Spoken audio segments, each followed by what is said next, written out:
कर्मवीर वावराव पाटील कृषी विद्यालय देवापूर येथील विद्यार्थिनी यांनी घेतलेली आदर्श शेतकरी तडोडे व हिंगणे येथील शेतकऱ्यांची प्रकट मुलाखत. कर्मवीर भाऊराव पाटील कृषी विद्यालय देवापूर येथून तुम्हाला काही माहिती विचारण्यासाठी आली आहे. तर पहिल्यांदा तुमचं नाव सांगा. माझं नाव अशोक मोहनराव पवार. आपण ही स्ट्रॉबेरीची शेती किती वर्षापासून करत आहात? पहिल्याच वर्षी केली आपण. तुम्हाला ह्यातून उत्पादन कसे मिळालं? उत्पादन 1 नंबरचं मिळालं. तुम्हाला काही स्ट्रॉबेरी शेती करताना काही अडचणी आल्या का?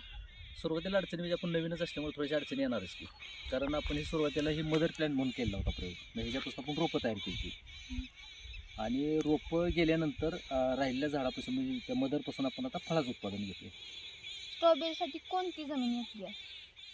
जमीन कशी असली तर चालते, फक्त पाण्याची निचेली जमीन लागते, पाणी न लागणारी जमीन लागते याला. तुम्ही हे रोपे आणलेत का स्वतः बनवले? नाही बाहेरून आणले, इटलीवरून. इटलीवरून. टेचिंग पेपर वापरता का?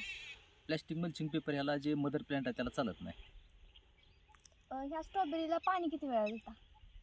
रोज दिवसातून एकच वेळ पाणी सोडायला लागतं, पण कमीत कमी 2 तास रोज पाणी सोडावं लागतं. कोणत्या पद्धतीने पाणी देता? त्याला ड्रिपनं पाणी सोडावं लागतं.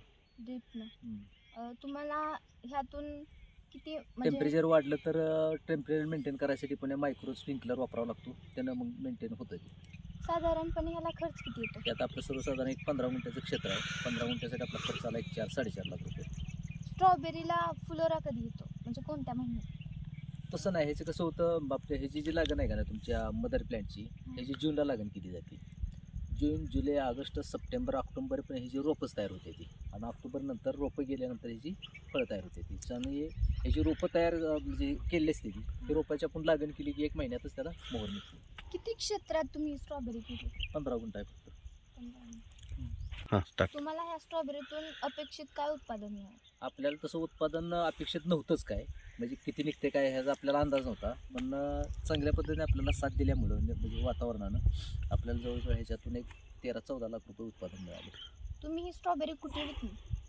स्ट्रॉबेरी सर्वसाधारण हितच बऱ्यापैकी सगळी विकली, म्हणजे खटावमान तालुक्यात कराडपर्यंत, खाली मसोडपर्यंत इथे माणसं येऊन जागेवरून नेत होती, आणि आपण 2च लॉट फक्त मुंबईला वाशी मार्केटला पाठवलं.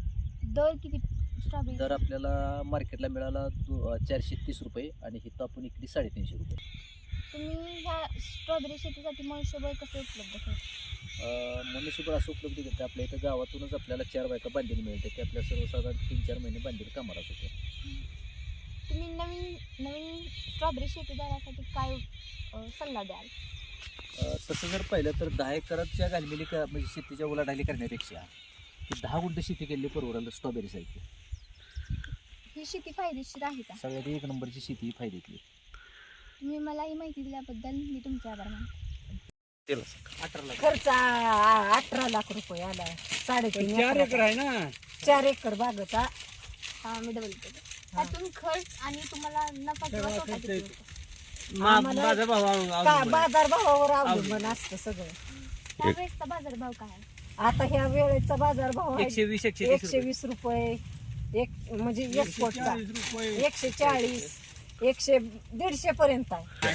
आता आमची कसं 30-35 लाखाचं 35 लाखाची अपेक्षा आहे.